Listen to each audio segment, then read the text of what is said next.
ایک بات اور بھی یاد رکھیں، وہ کیا کہ آخر وہ راستہ ہے کون سا جس راستے پر اللہ نے نبیوں کو چلایا، اللہ نے صدیقین کو چلایا، اللہ تعالیٰ نے شہداء اور صالحین کو چلایا، وہ راستہ ہے کون سا؟ اس کے بارے میں مفسرین کے اقوال سنیں۔ فرمائے ایک تو ہے کتاب اللہ، کتاب اللہ وہ راستہ ہے جس پر اللہ نے انبیاء کو چلایا۔ ہمارے لیے کون سی کتاب ہے؟ قرآن مجید ہے۔ تو قرآن مجید کے پیچھے جو نہیں چلتا وہ کبھی حق نہیں پا سکتا، وہ منزل مقصود تک نہیں پہنچ سکتا۔ نمبر دو فرمایا اسلام، مذہب اسلام یہ صراط مستقیم ہے، یہ سیدھا راستہ ہے۔ نمبر تین حق، مطلقاً حق اور سچی بات، یہ ہے صراط مستقیم۔ اور نمبر چار عجیب تقریر کر دی مفسرین نے، فرمایا ہمارے مسلمانوں کے لیے صراط مستقیم کون سا راستہ ہے؟ فرمایا وہ راستہ ہے جس پر ہمارے نبی علیہ السلام اور ابو بکر و عمر یہ چلے ہیں، یہ ہے اصل میں صراط مستقیم۔ جس پر نبی کریم صلی اللہ علیہ وسلم چلے ہیں اور ابو بکر و عمر چلے ہیں، یہ ہے اصل میں صراط مستقیم۔ حضور صلی اللہ علیہ وسلم کے تو کہنے ہی کیا، پوری دنیا کے لیے رحمت بن کر آئے، ہدایت بن کر آئے۔ اور ابو بکر و عمر کے بارے میں خود آپ نے فرما دیا اقتدوا بالذین من بعدی، میرے بعد دو آدمیوں کی اقتدا لازم پکڑنا، اقتدا کرنا۔ وہ کون سے دو ہیں؟ ایک ابو بکر ہیں اور دوسرے عمر ہیں رضی اللہ تعالیٰ عنہما۔ اس سے یہ معلوم ہوا کہ راستہ وہی ہے جس پر ہمارے نبی علیہ السلام چلے ہیں، اور راستہ وہی ہے جس پر شیخین کریمین چلے ہیں، یہ وہ راستہ ہے، صراط مستقیم ہے۔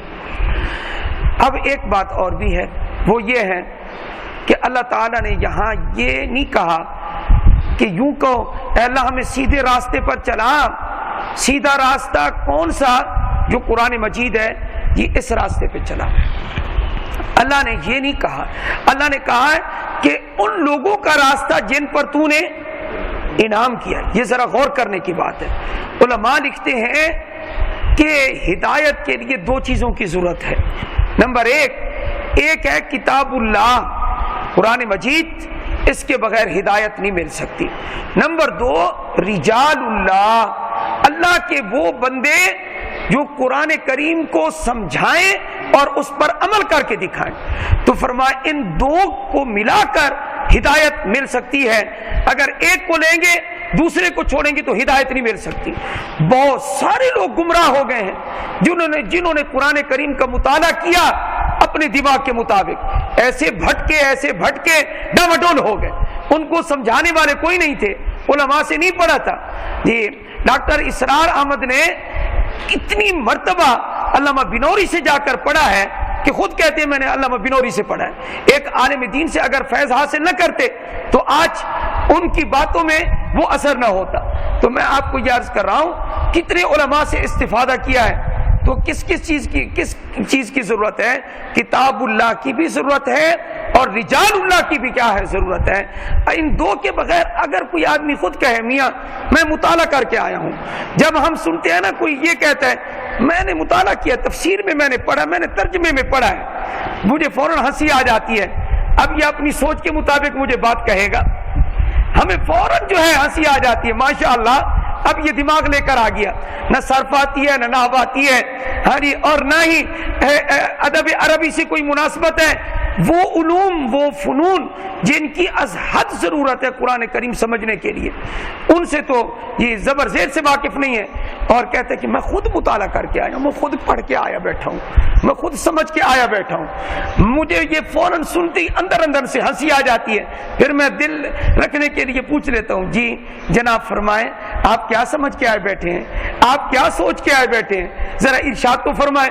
پھر وہ ایسی بات کرتا ہے جو اکثر میری سوچ کے مطابق سچی نکلتی ہے، گڑبڑ ہوتی ہے بات کہ وہ کیا سمجھ کے آیا بیٹھے۔ آپ یقین کریں یہ اتنی عمر میں نے اتنا تجربہ کر لیا ہے۔ ایک آدمی کو بہت یعنی آج 1.25 سال 1.5 سال ہونے والا ہے، اس کو جا کر بہت مشکل سے ہم نے قابو کیا، اتنا ماشاءاللہ صحت مند ہے، لمبا چوڑا ہے، اس کے بارے میں اتنا گمراہی کی طرف جا رہا تھا۔ آپ حضرات کو بتاتا ہوں یہ اللہ کا فضل ہے، اس کی زبان پہ تالا لگ گیا ہے، ورنہ وہ وہ تو کہہ رہا تھا کہ میں نے سن 17 کے اندر 16-17 کے اندر میں نے ایک دعویٰ کرنا ہے، اور ہمیں اندازہ ہو گیا تھا کہ یہ مہدی ہونے کا یہ دعویٰ کرے گا. اتنا گمراہ ہو گیا تھا وہ جا کر اب جا کر جمعہ آتا ہے، وہ سنتا ہے الغفور مسجد میں آتا ہے، اب جا کر اس نے اپنے آپ کو تقریباً 2-4 مہینے ہوئے منہ پہ تالا لگایا اور کچھ نہیں کہتا، اور وہ کہتا ہے کہ بس میں نے آپ کو راسخ فی العلم پایا ہے، میری بات پر اللہ کا شکر ہے کہ اس کو اعتماد آ گیا ہے، اور وہ خاموش ہو کے بیٹھ گیا. اب اگر خدا نہ خواستہ وہ اس راستے پہ چل پڑتا، مجھے امام صاحب کہتے تھے یہ مرزائی ہے، لیکن میں نے کہا اچھا میں ذرا اس کے سامنے مرزائیت کے خلاف تقریر کروں گا.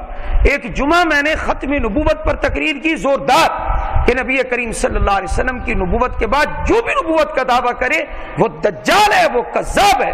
وہ میرے سامنے بیٹھا تھا، خوش ہو رہا تھا. مجھے پھر بعد میں نے امام صاحب کو کہا یہ مرزائی نہیں ہے، آپ تحقیق کر کے دیکھ لیں.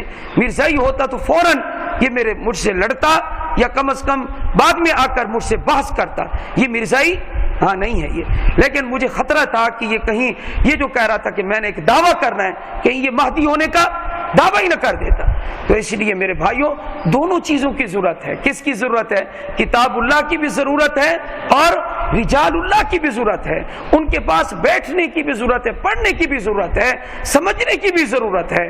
تب جا کر کتاب اللہ سمجھ آتی ہے. دونوں چیزیں مل کر پھر ہدایت ملتی ہے. دیکھو صحابہ رضی اللہ تعالیٰ عنہ مجمعین، عجیب بات نہیں ہے کہ ایک صحابی نے جب دوسرے پارے کی یہ آیت سنی، اس وقت تک کھاتے رہو، سحری کا وقت، اس وقت تک کھاتے رہو جب تک سفید دھاگا سیاہ دھاگے سے یہ جدا نہ ہو جائے. انہوں نے 2 دھاگے رکھے ہوئے تھے، کھاتے رہتے تھے یہاں تک کہ اتنا اجالا ہو جاتا تھا کہ پتہ چل جاتا تھا کیا یہ کون سا دھاگا ہے، سفید دھاگا ہے، اور یہ کون سا دھاگا ہے، سیاہ دھاگا ہے. آپ علیہ السلام سے مسئلہ پوچھا تو کہنے لگے اللہ کے رسول صلی اللہ علیہ وسلم میں تو یہی کرتا رہتا ہوں جب تک اتنا اجالا نہیں ہو جاتا کہ یہ کیا ہے، سفید ہے، یہ کیا ہے، سیاہ ہے، میں تو اس وقت تک کھاتا رہتا ہوں. آپ علیہ السلام نے فرمایا جو تو سمجھا ہے قرآن کی آیت کو اس کا یہ مطلب ہاں نہیں ہے. یہ تو ہے کیا، ایک ہوتی ہے فجر کاذب، ایک ہوتی ہے فجر صادق. فجر کاذب کو اللہ نے کہا ہے سیاہ دھاگا، اور فجر صادق کو اللہ تعالیٰ نے کہا ہے سفید دھاگا.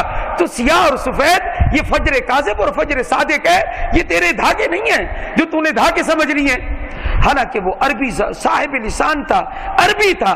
تو معلوم یہ ہوا کہ جب تک میرے نبی علیہ السلام اس کو سمجھاتے نہ اس وقت تک اس کو قرآن سمجھ نہ آتا. تو معلوم کیا ہوا کہ کتاب اللہ کی بھی ضرورت ہے اور رجال اللہ کی بھی ضرورت ہے. اللہ تعالی ہم سب کو قرآن کا فہم اور اس کے بعد عمل کی توفیق عطا فرمائے.